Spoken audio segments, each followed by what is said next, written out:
እንደዚህ አይነት ጥምረቶች ከዚህ በፊት ታይተው ያውቃል? ለምሳሌ የ2010ን ዓለም ዋንጫ የስፔን ብሔራዊ ቡድን አነሳው፣ ግን ባርሰሎና ነው ማለት ይቻላል። ስሙ ደስ ይላል።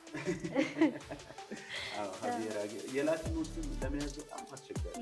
ሰርፕራይዚንግ ቲም ካልን እንግዲህ እኔ በየዓመቱ ሰርፕራይዚንግ ቲም የምትሆኑ ጃፓን በታሪክ ለመጀመሪያ ጊዜ 48 ሀገራት የሚሳተፉበት የዘንድሮ 2026 የዓለም ዋንጫ ሊጀምር እንግዲህ የሰዓታት ዕድሜ ብቻ ቀርተውታል።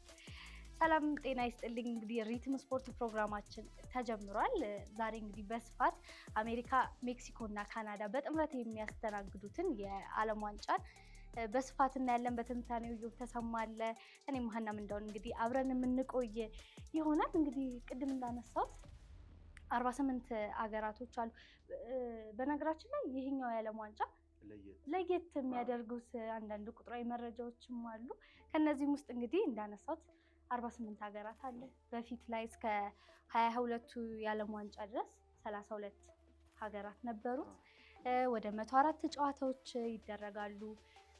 ወደ 39 ቀናት፣ ይህ በዓለም ዋንጫ ረጅሙ ቀናት ይመስለኛል አይደል? 39 ቀናት አሉት። እንዲሁም 12 ምድቦች ሀገራት በየ4 እየሆኑ 12 ምድብ አለ።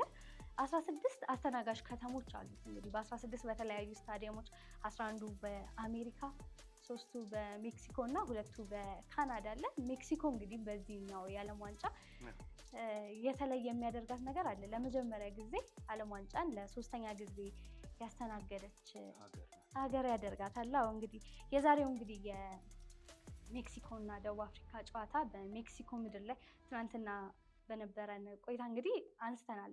ገረፍ ነገር አድርገናል። እንግዲህ የዛሬው ጨዋታ ምሽት 4 ሰዓት ላይ ይጀምራል። 83,000 ደጋፊዎችን በሚይዘው እንግዲህ በሜክሲኮ ምድር በሚገኘው ስታዲየም ይደረጋል እና እንግዲህ በጉጉት ብዙ ሰዎች የእግር ኳስ ደጋፊዎች በጉጉት የሚጠብቁት ዕለት ይመስለኛል ዛሬ። በሚገባ እንግዲህ ከ5 4 ዓመት ምናልባት የኳታሩ ዓለም ዋንጫ ትንሽ ተገብቷል። ትናንትና ነው ትዝ የሚለው። ትንሽ ተገብቶ ነበር ከዚህ ከአየር ጸባይ ጋር በተያያዘ እና ፕሪሚየር ሊጉ የሴሪያ ጨዋታዎች ምናምን ተቋርጦ ነበር አስታውሳለሁ። እና ከሊግ ውድድር ስለነበር ጅማሬው ጥሩ አልነበረ። በኋላ ግን በሂደት ውስጥ እንዴት አይነት ምናልባትም በታሪክ ምርጡን የሚባለውን የዓለም ዋንጫ ተመልክተን ነበር። በተለይ የፍጻሜውን ጨዋታ እና ከብዙ ጥበቃ በኋላ እንግዲህ አይደል የተገናኘ ነው። በአሁኑ እዚህ ጨዋታ ላይ ቅድም እንዳነሳሽው እዚህ ውድድር ላይ ወደ 48 አድጓል። ምናልባት ይሄ ነገር አንዳንድ ጥያቄዎች ይነሳሉ። ምናልባት ይሄ ነገር ውድድሩን ያደበዝዘው ይሆን? በእርግጥ አድማጭ ተመልካቾቻችን በደንብ የሚያውቁት ብዬ የማስበው የዓለም ዋንጫ ከግማሽ ፍጻሜ ከሩብ ፍጻሜ በኋላ እየጋለ የሚመጣው በትክክል የውድድሮች የእግር ኳስ ውድድሮች ቁንጮ የሚሆነው ከዛ በኋላ አሁን የባሰ እንግዲህ 48 ሀገራት ሲሆን አፍሪካም እንግዲህ አፍሪካ 10 ሀገራት ዘመቸው ነበር። ይሄንን ነገር አፍሪካም 10 ሀገራት እና ሞሮኮ፣ ሴኔጋል፣ ሌሎቹ ከ5 እስከ 6 ያክል ነበር። 5 ምናምን ነበሩ። አሁን ወደ 10 አድገዋል። 6ም የሆነው 2010 ላይ ነው። ደቡብ አፍሪካ አዘጋጅታ ስለነበረ ከዛ ውጪ ብዙ ሀገራት ተሳትፈዋል። እነ አልጄሪያ፣ ቱኒዚያ የመሳሰሉ ሀገራት እንግዲህ በዚህ ውድድር ላይ ይሳተፋሉ። ስለዚህ 10 ሆኗል።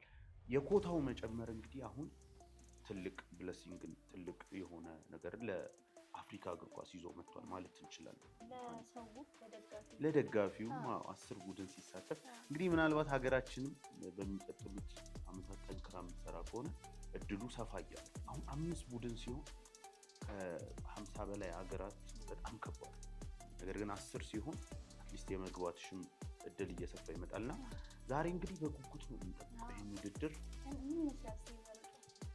ከዛሬው ጨዋታ እንግዲህ የምንነሳ ከሆነ የደቡብ አፍሪካና በተለይም ደግሞ የሜክሲኮ ጨዋታ በ2010 ትላንት እንዳነሳ ነው በ2010 ተደርጎ ያውቃል። ከዚህ በፊት የመክፈቻ ጨዋታ ሆኖ ያውቃል። በሳውዝ አፍሪካ አዘጋጅነት የምናስታውሳቸውን ነገሮች ትላንት አንስተናል። በዚህ ጨዋታ ላይ ሃቪየር አጉዌሮ እንግዲህ በተለይም የሜክሲኮ አሰልጣኝ ሆኖ ለሶስተኛ ጊዜ ቡድናቸውን ይዘው የሚቀርቡ ይሆናል። በ2002 የጃፓን ኮሪያ ዓለም ዋንጫ ላይ እንደዚሁ ይዘው ቀርበዋል። በ2010 ይዘው ቀርበዋል። ስለዚህ ይህ አሰልጣኝ እንግዲህ ወደ ቡድኑን ወደ ሜዳ ይዞ የሚገባ ይሆናል። በአብዛኛው የጨዋታ ስልቱን ስንመለከት ይሄ ኳስ መያዝ የሚፈልግ አይነት ቡድን አይደለም በተደጋጋሚ የሚሰራው እና በዋናነት የሚሰራው ቡድን ፈጣን ማጥቃት የካውንተር ቡድን ነው። ኳስን ለቆ ብዙ የማይቸገር አይነት ቡድን እና በዚህ መሀል ላይ ነው እንግዲህ ልናየው እንችላለን ብዬ የማስበው። ሜክሲኮ በነገራችን ላይ በዓለም ዋንጫ ታሪኳ ብዙ ጊዜ የምትቀርብ ሀገር ነው። ቀርታ አታውቅም። ብዙ ጊዜ 1990 እና 82 ላይ ቀርታ የምታውቀው የ1990ው የፊፋ ቅጣት በ1988 በተለይም ከ20 ዓመት በታች የእድሜ ማጭበርበር ጋር በተያያዘ 1990 ላይ ተቀጥተዋል። ከዛ ውጭ ግን በአብዛኛው ይካፈላሉ፣ ግን ወደ ግማሽ ፍጻሜ ደግሞ አልፈዋል። ስለዚህ ምናልባት ይሄኛው እድላቸው ነው የሚለውን እናያለን። በጣም ጥሩ ተጫዋቾች አሏቸው እንደነ ራውል ሂሚኔዝ አይነት። ራውል ሂሚኔዝ እናውቀዋለን በፕሪሚየር ሊግ ፉልሃም ላይ በጣም ጥሩ ተጫዋች ነው። ምናልባት በ2020 አካባቢ ይመስለኛል የጭንቅላት ጉዳት ከደረሰበት በኋላ ትንሽ መውረዶች እያሳየ ነው። በወልቭስ በሞት ከተለየን ከዲያጎ ጆታ ጋር በዛ በኑኖ ስፒሪቶ ሳንቶ ቡድን ውስጥ በጣም ጥሩ ጥምረትን ሲያደርግ ተመልክተናል። ሌሎችም ግን ማንሳት የምንችላቸው አሉ። በተለይም ደግሞ ሳንቲያጎ ሂሚኔዝ ሌላኛው አጥቂ ነው። በዋናነት ግን እንድናየው የምፈልገው የ17 ዓመት ታዳጊ ተጫዋች አላቸው። በተለይም ጂልቤርቶ ሞራ የሚባለው ተጫዋቻቸው በተስፈኝነት የሚታይ ነው። ከዩ20 በታች በጣም ጥሩ እንቅስቃሴ ሲያደርግ ነበር። አሁን ግን አቬራ ጌሬ በዚህ ቡድን ውስጥ ቀላቅለውታል።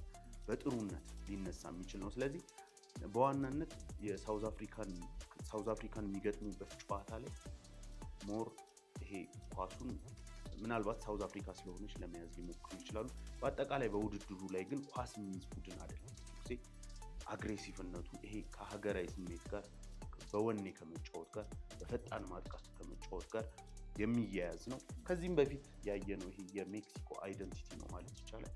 አሁን ደግሞ እንግዲህ በአዲስ ትውልድ ግን ይመስለኛል ደቡብ አፍሪካ መጀመሪያ ጊዜ ያችን የነ ሻባላላ ዳንስ እንግዲህ የምንመለከተው ይሆናል።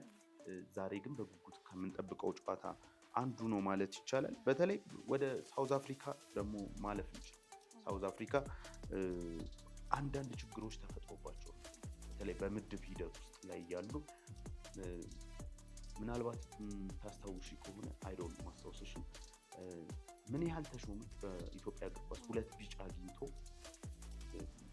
ነጥብ ተቀንሶ በዚሁ በማጣሪያ ውድድር ሳውዝ አፍሪካ ይሄ አይነት አጋጣሚ በተለይም በምድብ ሂደቷ ላይ እንደዚህ አይነት ችግሮችን አጋጥሟት ነበር። ከዛ በኋላ ግን በቀጣዩ ጨዋታ ናይጄሪያ 4-1 ስላሸነፈችላት ራሷም 3-0 በማሸነፏ ነው ማለፍ የቻለችው እንጂ ይሄ የማለፍ ችግር ውስጥ ገብታ ነበር። ፊፋ ቅጣት አስተላልፎባት ነበር። ከዛ አንጻር ትንሽ ችግሮች ተፈጥሮባት ነበር። ግን አዲስ ትውልድ አዲስ በዛው በሀገር ውስጥ እንደነ ማሜሎዲ ሰንዳውስ ከሁለት ቡድን የተውጣጡ 16 ተጫዋቾች ናቸው። በጣም ጥሩ። አሁን እንደዚህ አይነት ነገሮች ከመነሻው ስናስብ እግር ኳስ የወል ስፖርት ጥምረቶች ይፈልጋል። አጠቃላይ የተጫዋች አቀራረብሽ እንዲሁም ጆዜ ምን ያነሳል? ስለ ኮምፓክትነስ ያነሳል። በሃይ ፕሬሲንግ ተጫዋች፣ በሚድ ብሎክ ተጫዋች፣ እንደገና ደግሞ በሎ ብሎክም ተጫዋች፣ ግን ኮምፓክትነስ ያስፈልጋል። በየትኛውም አይነት መንገድ ብትጫወቺ ቡድንሽ እንደ ቡድን መጫወት አለ። ያንን ለማምጣት በብሔራዊ ቡድን ከባዱ ነገር የ2 ሳምንት ጊዜ ነው የሚኖረው። ለምሳሌ ከቻምፒየንስ ሊጉ በኋላ አሁን ወርልድ ካፕ ሲጀምር ኦልሞስት የ15 ቀን እድሜ። ስለዚህ በዚህ ውስጥ ጥምረቶችን ማምጣት በጣም ከባድ ነው። ለዛም ነው ብዙ ጊዜ እንደዚህ የመከላከል ቡድኖች ይበዛል። በወርልድ ካፕ ላይ ካየሽ ኢቭን ትልልቅ ሱፐርስታር ያላቸው ተጫዋቾች እንኳን ለቡድናቸው ኦርጋናይዜሽን ይጨነቃል። እንደ ፈረንሳይ አይነት ተጫዋችን ማንሳት እንችላለን። ኪሊያንን ይዞ ነገር ግን የካውንተር ቡድን የሆነ በኋላ ግን ጨዋታዎች እየከበዱ ሲመጡና ኦል አታክ ሲሆን ፓኒኮች ሲፈጠሩ በሜዳ ውስጥ ያኔ የእነዚህ ተጫዋቾች ብቃት ነጥሮ ሲወጣ እናያለን። ከዚህ ጋር የሚያያዝ ይመስለኛል የአንድ ክለብ ተጫዋቾች ብዙ ሲበዙ፣ ለምሳሌ የኦርላንዶ ፓይሬትስ እና የማሜሎዲ ሰንዳውንስ ጨዋታ ተጫዋቾች 16 ተጫዋቾች ሁለቱም ጥሩ ሲዝን የሚያሳልፉ፣ አንደኛው የሊጉን በልቷል፣ አንደኛው ደግሞ የአፍሪካን ቻምፒየንስ ሊግ የካፍ ቻምፒየንስ ሊግን በልቶ ነው። ከ10 ዓመት በኋላ ነው ሁለቱም ይህንን ያሳኩት። ስለዚህ በጥሩ ሂደት ላይ ናቸው። በወጣት ተጫዋች እየተገነቡ ያሉት እነዚህ ተጫዋቾች ደግሞ እንግዲህ ቢያንስ በአፍሪካ ደረጃ የሆነ ነገር ሊሄዱ ከሚያስችላቸው ምክንያቶች አንዱ ብዬ የማስበው ከሁለት ቡድን ከግማሽ በላዩ ተመርጧል። ይህንን አድማጭ ተመልካቾች እንግዲህ ጨዋታውን ሲያዩ ምናልባት ጥምረቶች ሊያዩ ይችላሉ። በደቡብ አፍሪካ ላይ የተወሰኑ የተሻለ የሚባል ነገሮችን ልንመለከት እንችላለን። ከዛ ውጭ ግን በደቡብ አፍሪካ በኩል ማንሳት የምንችለው ነገር እንደዚህ አይነት ጥምረቶች ከዚህ በፊት ታይተው ያውቃል። ለምሳሌ የ2010 ዓለም ዋንጫ የስፔን ብሔራዊ ቡድን አነሳው፣ ግን ባርሰሎና ማለት ይችላል። ዣቪ፣ ኢኒየስታ፣ ሰርጂዮ ቡስኬት ብዙ ተጫዋቾችን መጣት እንችላለን እና እንደዚህ አይነት ጄራርድ ፒኬ ማንሳት እንችላለን። ጆርዲ አልባ ነበር መሰለኝ ባልሳሳት እና እንደዚህ አይነት የቡድን ጥምረቶች ይኖራሉ። ሳውዝ አፍሪካ በዛ ደረጃ አይደለች ፎርስ የምናውቀው፣ ግን ከአፍሪካ ምናልባት እንደዚህ አይነት የሆነ ኮምቢኔሽን ያለበት አይነት ጨዋታ ልንመለከት እንችላለን። እና በዚህ ጨዋታ ነው የምንጀምረው። የሀጌሬ ቡድን ስሙ ደስ ይላል። ሀጌሬ የላቲኖች ስም ለመያዝ በጣም አስቸጋሪ እንደምታውቂ እየሞከረ ነው ለመያዝ። እዚህ ስለ ሌሎቹ አውሮፓ ሀገራት ስለሌላው ሀገር እዚጋ ቀዝቀዝ እናድርገውና እስቲ የአፍሪካ ሀገሮቹ ላይ ትኩረት አድርገን ግን የትኛው የአፍሪካ ሀገር ይበልጥ የሚጠበቅ ይመስላል? ወይስ ከግማሽ ፍጻሜ እስከ ፍጻሜውም ሊሆን ይችላል አይታወቅም። የትኛው ክለብ የሚመጣ ይመስላል? የትኛው ሀገር?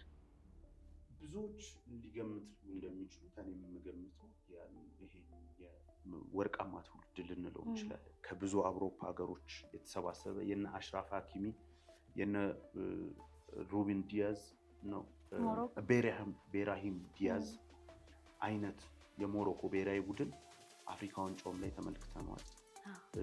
ነገር ግን አሰልጣኛቸውን ቀይረዋል። በተለይም ደግሞ ዋሌድ ረጉዌ የተባለውን አሰልጣኛቸውን ቀይረዋል። ይሄ አሰልጣኝ የሁሉም ነገር አርክቴክት ነበር ማለት እንችላለን። የዚህ ብሔራዊ ቡድን ዋና መስራች ነበር ማለት እንችላለን።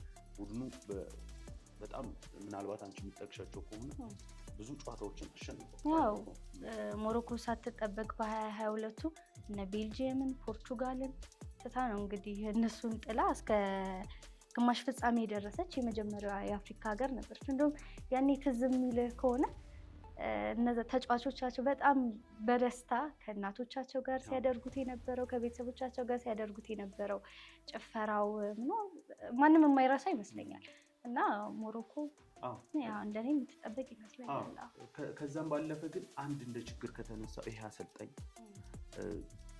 ተሰናብቷል። አሁን ላይ የራሱ ውጤት ቪክቲም የሆነ ወይም የራሱ ውጤት ሰለባ የሆነ ይመስላል። ምክንያቱም በአፍሪካ የመጀመሪያውን የግማሽ ፍጻሜን አሳክቷል። እንዲያውም ለሶስተኝነት ተጫውቶ በክሮኤሽያ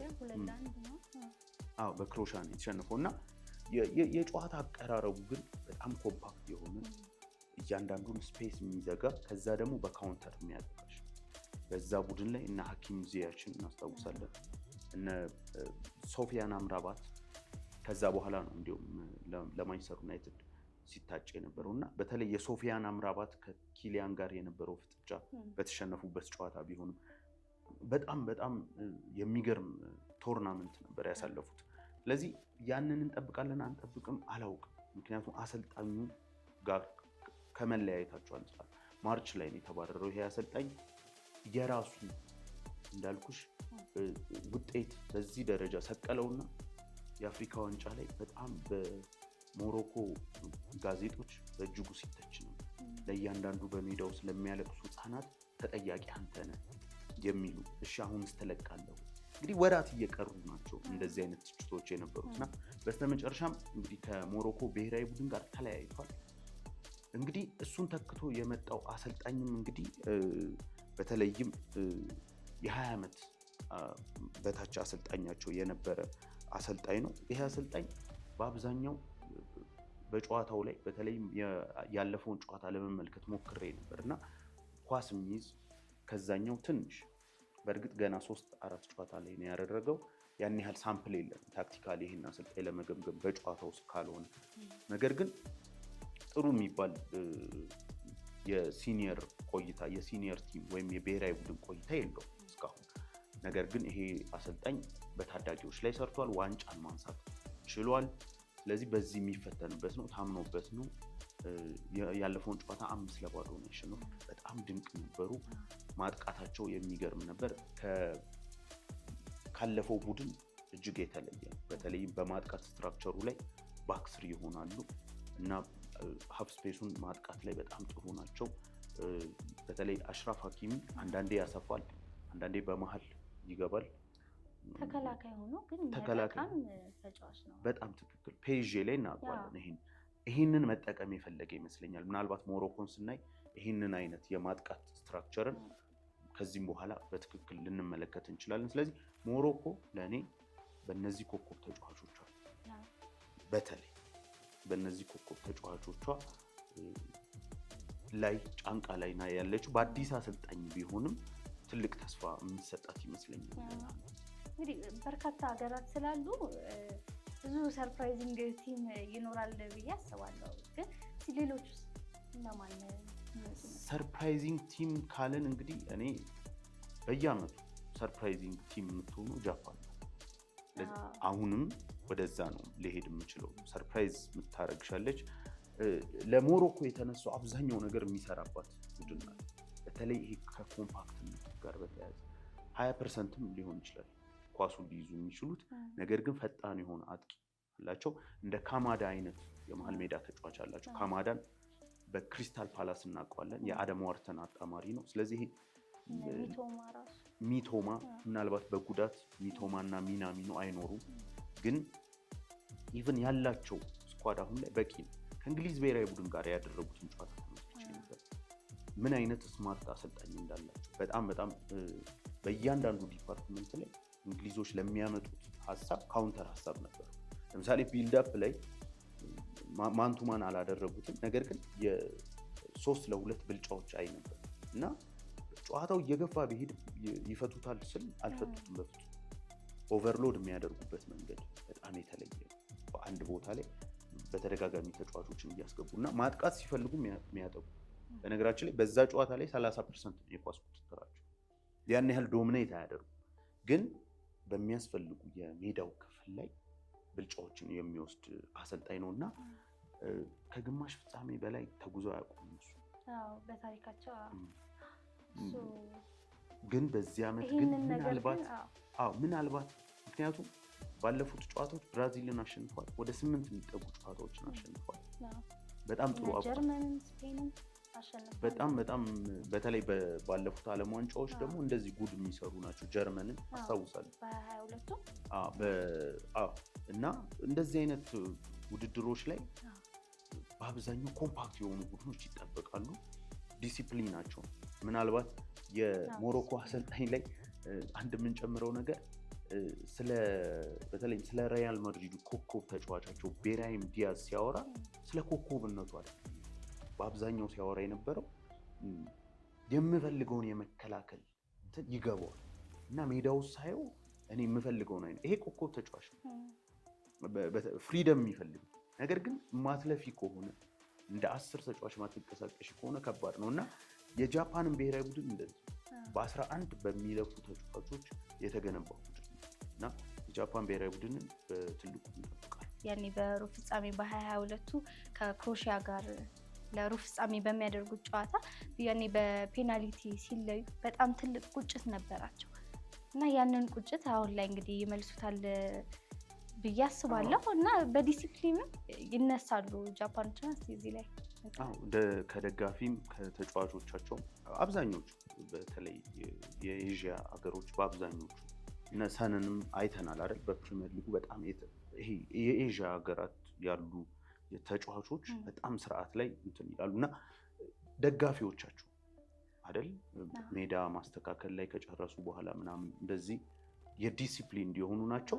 በሜዳ ውስጥ ዲሲፕሊን በጣም እጅግ የተጋነነ የሚባል ዲሲፕሊን አላቸው። ለሀገራቸው ያለው ፍቅር አለ። ለእያንዳንዷ ኳስ ይጋደላሉ፣ ለእያንዳንዷ ኳስ ይሮጣሉ፣ መከላከል ሚናቸውን ይወጣሉ እና ጃፓን በተለየ መልኩ ልንመለከታት እንችላለን። በአሰልጣኝስ ማንን እንጠብቅ? እንግዲህ አሰልጣኞች ትላንት እንደነካካውልሽ ነው። እኔ ዘመናዊ የሚባሉ አሰልጣኞች በጣም ነው የሚማሩብኝ። ልክ እንደነ ቶማስ ቱሄል አይነት።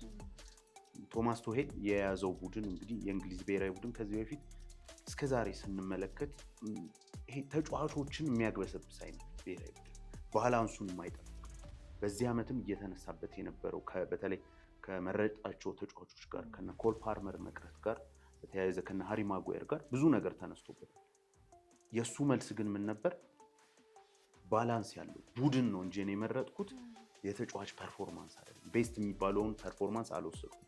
እንደዚህ አይነት አሰልጣኝ ለባላንሱ የሚጨነቅ በዛው ልክ ደግሞ ስኳዱን ሲያሟለው የተለያዩ አይነት ተጫዋቾች ለምሳሌ የ10 ቁጥር ቦታውን ማየት እንችላለን። ቤሊንግሃም አለ፣ ሮጀርስ አለ። ከዛ እነዚህ ብዙ ጊዜ ጉልበት ያላቸው በተከላካይ መሀል መሮጥ የሚችሉ ጥሩ 10 ቁጥሮች ናቸው። ከዛ ደግሞ ሌላ አይነት ኮል ፓልመርም ቢመጣ የዛው አይነት ነው የሚሆነው። ምንም እንኳን እሱ ድሪብሊንግ ጥሩ ቢሆንም የኖቲንግሃሙ ደግሞ ተጫዋች አለ አይደለ? በተለይ ጊብስ ዋይት። ይሄ ከነዚህ ከሁለቱ 10 ቁጥሮች ጋር በጣም ተመሳሳይ ነው። ስለዚህ ቶማስ ቱሄል ምንድነው ያደረገው? ኢዜን ነው የመረጠው። ኢዜ ጥሩ ዓመት ነው ያሳለፈው በተለይ ሃፍ ሲዝን። ከዛ ውጪ የድሪብሊንግ ስኪል አለ። ስለዚህ ኳሊቲዎቹን የተለያየ አይነት ነው እየሰጠ ያለው። በቀኝ በኩል ትንሽ የሚያጠያይቀው የማዱኬ ጉዳይ ነው። በሱ ቦታ ጃረድ ቦወን ቢመረጥ ሞር ይመስላል ጥሩ። ግን ስናየው ይሄ ለካውንተር ለመጫወት ምናልባት እንደ ሰከንድ ፕላን ለመያዝ ደግሞ ሌላ አይነት ተጫዋች ነው እና ቡድን የመረጥኩት ብሏል። ቶማስ ቱሄል በጣም ማደንቆ አሰልጣኝ ነው። ሌላው የአሜሪካው አሰልጣኝ እንግዲህ ማውሪዚዮ ፖቼቲኖ በስፐርስ አሳይቶናል እንዴት ቡድን እንደሚሰራ። እዚህ ቡድን ውስጥም ጥሩ ተጫዋቾች አሉ። ማውሪሲዮ ፖቼቲኖንም ማንሳት እንችላለን። ሌላኛው ማንሳት የምንችለው ካርሎ አንቸሎቲ የአንቺ ቡድን የብራዚል ብሔራዊ ቡድን። ምናልባት ስለ ካርሌቶ የምትይውን ነገር ካለ? ይህ በሪያል ማድሪድ ቤት ብዙ ዋንጫዎችን እያገኘ የመጣ አሰልጣኝ ስለሆነ በሀገር ደረጃ ደግሞ አይተነው አናውቅም እና ብራዚልን እንግዲህ በጉጉት ሁሉም ሲጠብቀው የነበረውን ለብራዚል ደጋፊዎችም ለብራዚሎችም እንግዲህ ዋንጫ ይሰጣል ብዬ አስባለሁ። ከዛ ግን የአርጀንቲናውን ሊዮኔል ስካሎኒ ባለፈው በ22ቱ አርጀንቲናን ዋንጫ ይለያል አይደል? እሱ ዝም ያለ ነው። አዎ ዓለም ዋንጫን በልተሽ እንደዚህ ሪያክት ማድረግ በጣም የተለየ ይመስለኛል። ይሄ ስሜቱን የሚያምቅ አይነት። ከዛ በኋላ እንዲሁም ለቅሶዎች ተመልክተናል። በጣም ከባድ ጫና ነበር አይደል? አርጀንቲና በትክክል አርጀንቲና የምትጠበቅ ናት።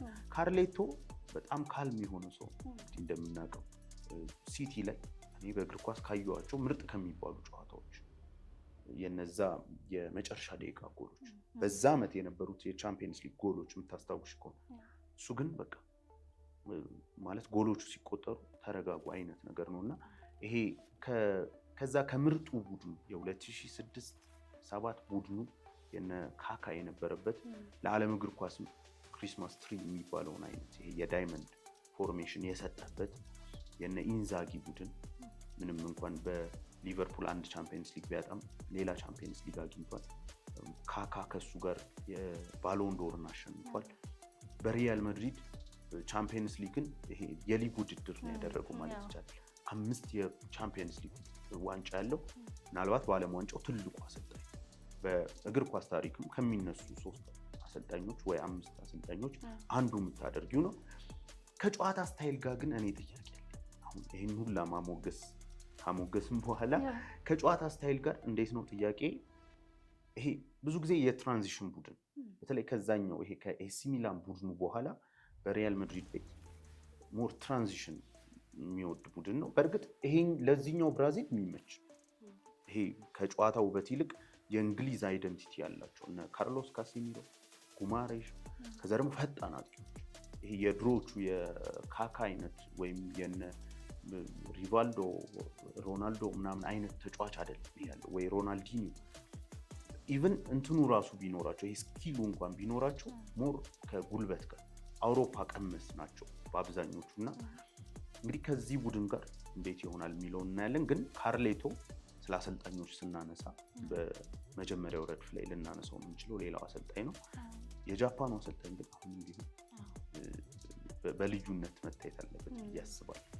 ተደጋጋሚ ውድድሮችን የተሳተፈ ሰው ነው። ከዛ ውጭ ደግሞ ጥሩ ቡድን እያዘጋጀ ነው።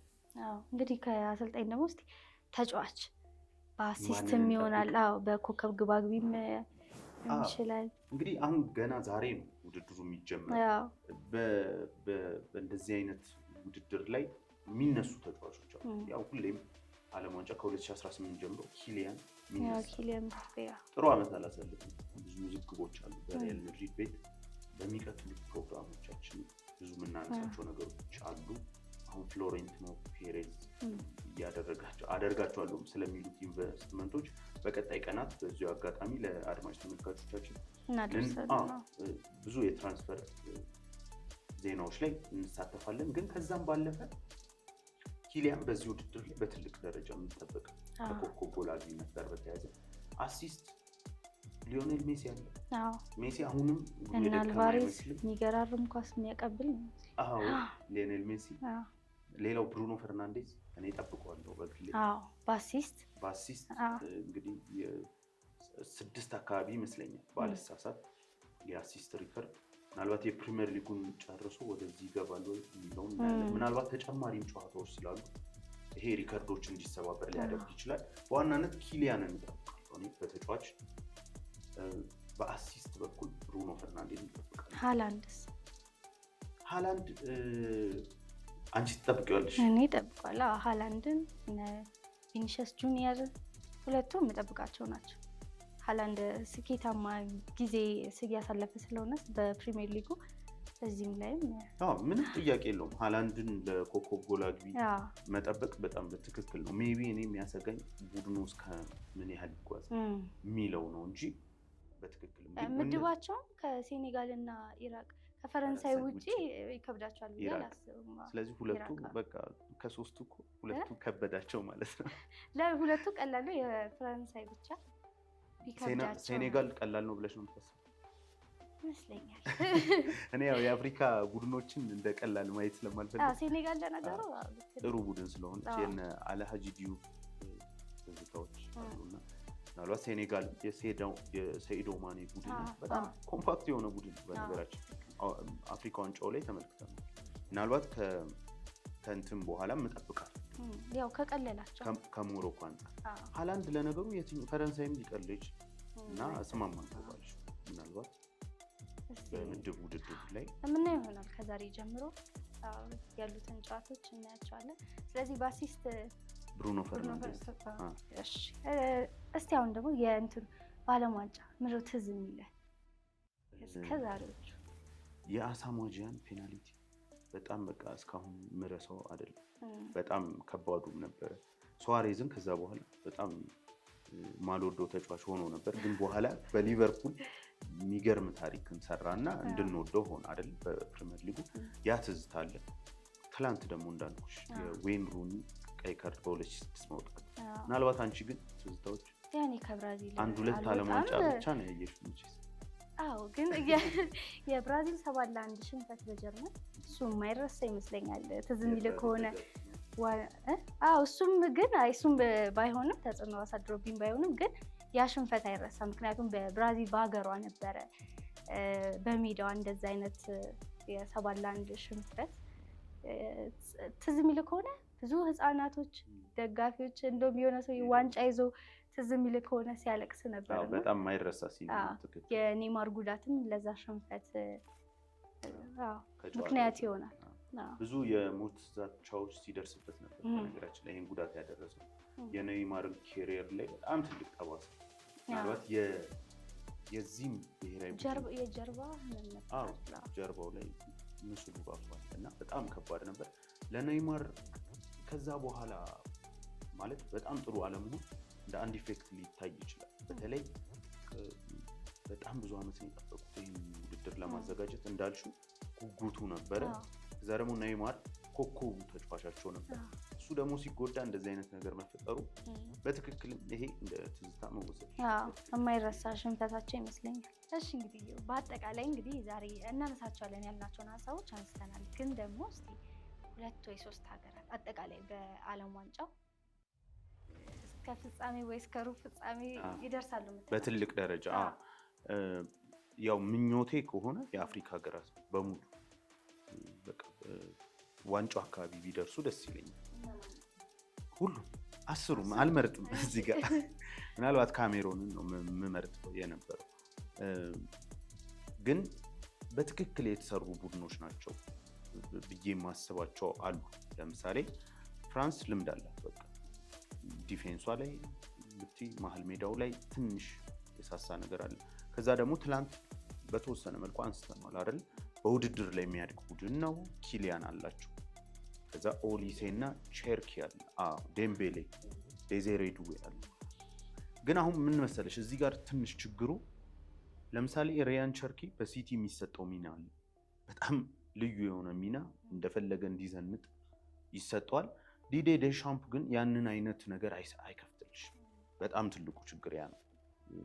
ስለዚህ ከዚህ አንጻር የተወሰነ ያዝ ሊያደርገው ይችላል ብዬ አስባለሁ። እና ፍራንስ ምንጊዜም በየትኛውም ዓለም ዋንጫ ተገማች ነው። ሁልጊዜም ከፊት የምታስቀምጪው ነው። ምክንያቱም ያለፉትን ዓመታት በሙሉ ብታነሽ ከጣሊያን ከበላቸው ዓለም ዋንጫ ቀጥሎ ካሉት በሙሉ ብትነሺ በጣም ጥሩ ቡድን ናት ፍራንስ። ስለዚህ ፍራንስ ሁሌም ከፊት ትቀመጣለች። መሀል ሜዳዋ ላይ ትንሽ የ8 ቁጥር አይነት ተጫዋች ትንሽ እጥረት አላት። ከዛ ውጭ ግን አሪፍ ቡድን ናት። ፖርቹጋል ባላንሱን ጠብቋል አልጠበቀም አላውቅም። በተለይ አታኪንግ ላይ ክርስቲያኖ እና ራሞስ ነው ያለው። ከዛ ውጭ ግን መሀል ሜዳው ምናልባት የዓለማችን ምርጡ የመሀል ሜዳ ተጫዋች ያላቸው ፖርቹጋል ናቸው። የክርስቲያኖ የመጨረሻው ውድድር ነው፣ ትላንት አነሳ ነው። ስለዚህ ክርስቲያኖ ይህንን ዋንጫ በየትኛውም መንገድ ማሳካት አለበት ተብሎ ይታሰባል። ፖርቹጋልንም የተወሰነ ጠብቃታል። የጀርመን ብሔራዊ ቡድን የሚናቅ አይደለም። የስፔን ብሔራዊ ቡድን ግን ላሚን ያማል እንዳለ ሆኖ ይሄ የባርሴሎና ግሩፕ እንዳለ ሆኖ በአውሮፓ ውድድር ላይ አሳይቷል። ክለብ ነው የሚመስለው። ክለብ ነው የሚመስለው ቡድኑ በጣም ይሄ በቃ እንትን የሚሉበት መንገድ እና በዋናነት እኔ አሁን በአንደኛ ደረጃ ከፈረንሳይ በትንሽ ምናልባት የልምድ ልዩነት ካልሆነ ከፈረንሳይ በትንሽ አስበልጬ ላየው የምችለው የላሚን ያማሏን የስፔን ብሔራዊ ቡድን ይሆናል ማለት ነው። ስለዚህ ነገር ግን ውድድር አታውቂውም። አርጀንቲና ሌላኛዋ የሊዮኔል ሜሲ ሀገር ናት፣ ምንም ጥያቄ የለውም። ካርሌቶ አንስተናል፣ ብራዚል፣ እነዚህ ሁሉ አሉ። ግን 2-3 አንሳብቲ የፖርቹጋል፣ ስፔን እና የፈረንሳይ ብሔራዊ ቡድን ምናልባት ወደፊት ሊሄድ ይችላል ብዬ አስባለሁ። በውድድር ውስጥ ግን የምናያቸው ቡድኖች ደግሞ ይኖራሉ። ከዚህም በፊት ያነሳናቸው የገመትናቸው አሉ። ከአፍሪካ እንዳልኩሽ አሁንም ቢሆን ግምቴ 10ሩም ዋንጫውን እንዲያነሱት ነው። ጥሩ እንግዲህ ሪትም ስፖርታችን ይህንን ይመስላል። እንግዲህ ከዛሬ ጀምሮ በዓለም ዋንጫ ወሬዎች፣ በዓለም ዋንጫ ትንታኔዎች ነው እንግዲህ ከዚህ በኋላ የምንቀጥለው። ስለዚህ እንድትከታተሉን የአክብሮት ግብዣችንን እንጋብዛለን። ሪትም ስፖርታችን ይህንን ይመስል ነበረ። ሰላም።